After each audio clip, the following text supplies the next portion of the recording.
Digital native. It's a term being used in the media world, and you could be one of them. It describes modern generations who have no memory of a world without digital technology and social networking sites such as Facebook and Twitter. This year, UCLan hosted the BBC's Connect and Create Day, where digital natives was a key topic of discussion.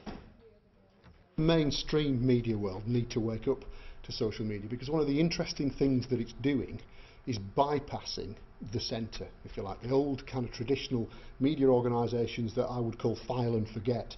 We spend a lot of time creating this kind of Fabergé egg, which is our programme, and we stick it on at whatever time, and maybe we can repeat it on, on a different kind of platform at some other point, and so on.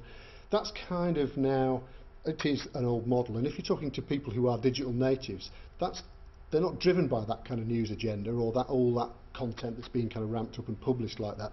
They're actually sharing that with each other. So rather than it being a top-down news agenda that's set from up there, it's going kind of, and the social media tools are the tools that people are using to share that.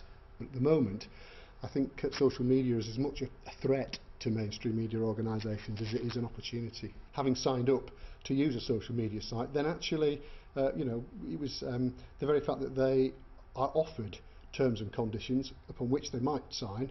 That means that the implication is, or the onus is on that individual to read those terms and conditions and then say, yes, I agree with them, and click, yeah, that's okay.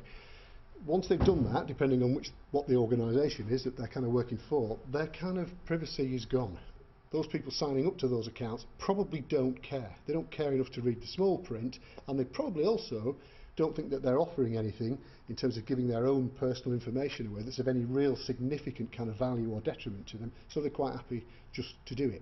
I think what happens in kind of social networking sites as people kind of share information is a much more publish and refine model, where information gets out there and somebody slams it down, or somebody says, that's not quite right, let's reshape that information. It's a perpetual evolving kind of process across a kind of period of time. That means that hopefully eventually kind of we get to the truth. But if I could just say something about source credibility, if you like, that's kind of key. If you've got trusted friends who supply you with kind of links for news and media, your trust relationship is with them, not with the media organisations anymore, which is another reason that social media is potentially kind of a threat to those mainstream media organisations, Digital specialists at UCLan supplied the opportunity to debate changing digital media. I don't necessarily think there are any dangers. I mean, I guess the traditional dangers that we might be worried about as journalists, this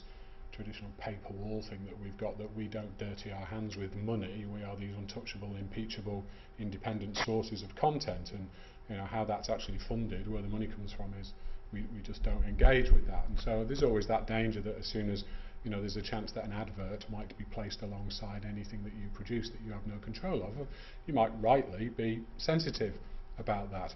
I think what we've learned, particularly with things like Twitter and Facebook, is that people will migrate to platforms that are easy, but also platforms that are free. People will pay for things that are valuable to them. So if Twitter started to charge, there'll be some people who will pay for Twitter. Spotify as a social network, I pay £10 a month to use Spotify because it's valuable to me.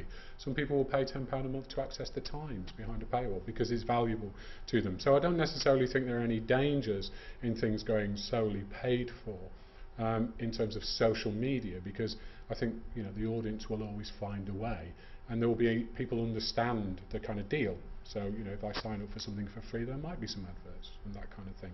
There's more danger if we start to see some of that move back onto our platforms, back onto our news platforms, because we've already set that precedent up. And we could complain about that, but that's something that we as journalism have set up. We've claimed that distinction between money and journalism.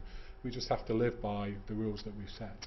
If they use it badly, it will become poisonous to journalism, and I'm sure journalism will do a good job then of putting the boot in and telling everybody why it's rubbish, because that's what we do. But ultimately it's just a platform. It doesn't care what we do with it. Ultimately the people who use it might do. So as long as we use it, we treat the people who are there well, as we might want to be treated, and stick to the kind of rules. We don't start to kind of elevate ourselves as something special on these places because we're journalists. Then I don't envisage there necessarily being any problems with that. All of the problems will be because they challenge the norms that we've set up. You know, so if somebody has a problem with you putting a story out on Twitter, that's nothing to do with Twitter, and it's everything to do with the problems and the hang-ups that journalism's got. We asked guests what they had learnt and thought about the idea of digital natives.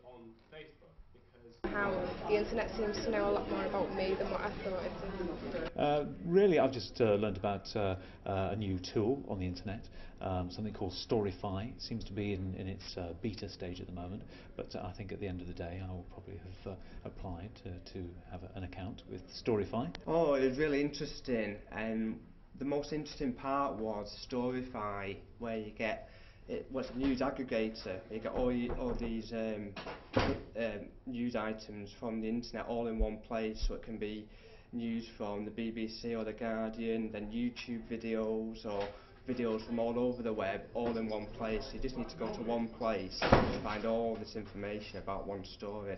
I'm definitely going to look that up. Yes, next time I log on.